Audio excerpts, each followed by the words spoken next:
resposta aqui ao Silas Malafaia, né, que acusando a igreja, como sempre, né, esses pastores famosos, esses pastores aí fundo de quintal, etc, né? Olha só que interessante. Silas Malafaia fala sobre a idolatria, né, que eles querem mostrar essa visão que os católicos são idólatras. As imagens que tem na igreja católica são imagem pagã. Os católicos são idólatras para os protestantes, né? Que interessante. A Bíblia mostra, a Bíblia aponta, a Bíblia nos ensina que tanto em 1 Reis, do 22, 35, Ezequiel 41 até o 26, é um templo recheado de imagem e escultura. E tinha imagem de 12 boi em 1 Reis 7, 25. Bois, leões, querubins, etc. Olha só que interessante.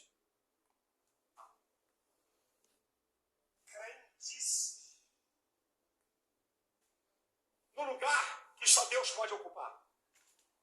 Isso é chamado de idolatria. Eu tive um debate no SBT de Goiás, há alguns anos atrás, quando houve aquele problema do chute da santa, que nós não concordamos por ninguém vilipendiar símbolos religiosos de ninguém. Nós não concordamos com isso. Podemos não acreditar, podemos combater a nível das ideias, mas essa agressividade não é marca do povo de Deus. Eu estava num debate naquela época, um padre muito famoso. Que forma os protestantes eles querem combater as imagens sagradas, imagens católicas? Com essas pregações falsas, com essas pregações tendenciosas, maliciosas, manobrando a escritura, falando que os católicos são adoradores de imagem. Isso é manobrar teologicamente a escritura, ao mel sua própria interpretação e uso pessoal. Mas a Bíblia mostra que não foi a Igreja Católica que inventou as imagens. Tanto que os primeiros cristãos ali primitivo já tinha essa analogia, templo cheio de imagem e escultura. Até o tabernáculo tinha imagem e escultura, Êxodo 26:1. O véu lá do tabernáculo tinha o querubim antigamente bordado e desenhado. Que interessante. É assim que os caras, eles pendia as imagens. Que interessante. E o pastor, quando eu fui convidado para o debate no Jornal do Meio-Dia do SBT, eu disse assim, pastor Malafaia, toma cuidado que esse padre anda pesada. Eu falei, eu adoro isso. Eu gosto de gente boa, para poder ter graça. E eu aprendi, eu estou falando aqui verdade, se um dia você vê um padre dar uma entrevista na televisão com uma Bíblia na mão, me avisa para me dar os parabéns. Se um dia você vê um padre com uma Bíblia na mão e abrir a Bíblia para argumentar em qualquer... Isso aqui que ele está falando é muito interessante também. Eu também não vejo. Que os padres, eles não... Como posso falar, cara? Os debates dos padres com protestantes, os padres não levam a Bíblia. Os protestantes, por incrível que pareça, levam a Bíblia e mostram esses versículos tendenciosamente, maliciosamente, para perseguir a igreja. Como o padre não tem a Bíblia ali na hora do debate, não tem como o padre provar. O padre quer provar com a tradição, mas os protestantes ele acreditam só na escritura. Se você provar na Bíblia que Deus usou sim de imagem e escultura, Números 21, 8 e 9, Êxodo 25, 18, 1 Reis 22, 35, 1 Reis 7, 25, 1 Reis 7, 29, 1 Reis 8, 10 e 11, a glória de Deus pairou sobre esse templo e os sacerdotes não conseguiram exercer sua função sacerdotal nesse templo cheio de imagem e escultura. Aí sim, os padres usam aquela analogia, mas essa imagem, essa foto, se tem uma foto do ente querido, de uma mãe e tal, etc, piriri, parará, é esse termo que os padres usam. Que interessante. É só para lembrar, etc. Aí caiu na tática protestante, é onde ele quer chegar. Que é programa de TV? Me fala, que até hoje eu nunca vi. E para variar, o padre não estava com Bíblia e eu fui com a minha Bíblia, eu não sou trouxa. O instrumento da verdade teológica é a Bíblia, não é o pastor nem o padre. E aí, o padre perguntou para mim assim, e aí, pastor, como é que vai ser o debate? Eu falei, do jeito que o senhor quiser. Se o senhor vir quente, eu estou fervendo. Se o senhor estiver fervendo, eu estou evaporando. E aí nós fomos para o debate.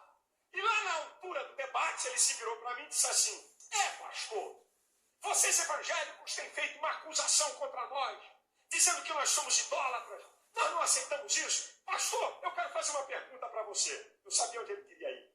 Tá vendo? O senhor a foto da sua esposa na carteira? Claro, carrego.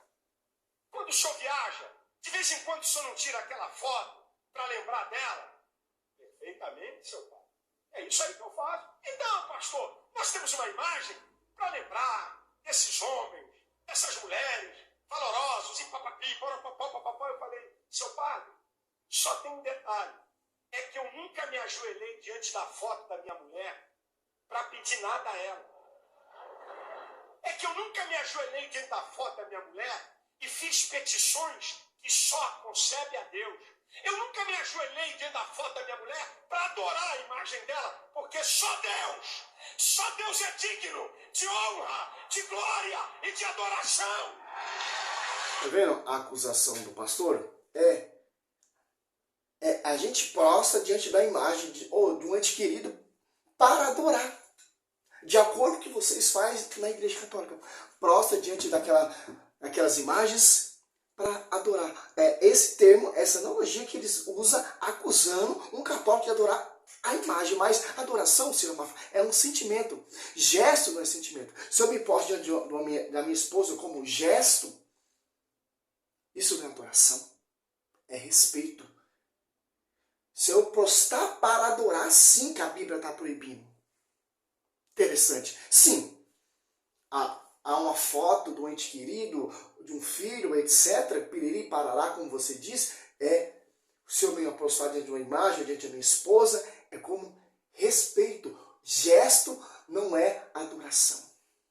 E tanto, Josué prostrou diante da Arca da Aliança, Josué 7:6, e ancião. Interessante. Moisés prostrou também diante do seu sogro gesto. Êxodo 18:7. O filho dos profetas prostrou diante de Eliseu, segundo Reis 2:15. Profeta Natan prostrou diante do rei Davi, 1 Reis do 22 ao 23. Cornélio prostrou diante de Pedro, foi repreendido, Atos Apóstolos 10, 25, 26. O carcereiro prostrou diante de Paulo e Silas, não foi repreendido, Atos Apóstolos 16, se eu não me engano ali. Que interessante. Tem um significado. Aqui, ó. Josué 7,6. Josué rasgou suas vestes e postou-se com a face por terra, até estar diante da arca do Senhor. Tanto ele como o ancião desceu, cobrir de pó a sua cabeça. Que interessante. Cara, essa acusação protestante já é velha. Com essas acusações distorcidas, com essas pregações distorcidas, com esses versículos distorcidos. E tem padre que cai, tem padre que toma a surra desses pastores. Quer provar uma coisa que não está na Bíblia. Sim, pastor, Êxodo 25:18, Deus mandou Moisés fazer aquela arca da aliança. Número 28:9, Deus mandou Moisés fazer aquela serpente, para o povo olhar para aquela serpente, o povo era curado. Em Crônica 13:14, a arca da aliança operou milagres e prodigios na casa do Obed-edom. E Cristo passeava nesse templo do rei Salomão. E os apóstolos congregavam também nesse templo do rei Salomão. Em Atos Apóstolos 3, do 11 ou do 1 ao 11. Ou então, João 10, versículo 22 e 23. Interessante.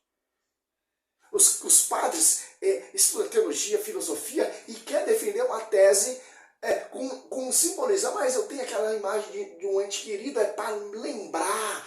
Meu irmão, vamos usar texto bíblico, versículo bíblico, para provar para esses hereges o que eles querem ouvir.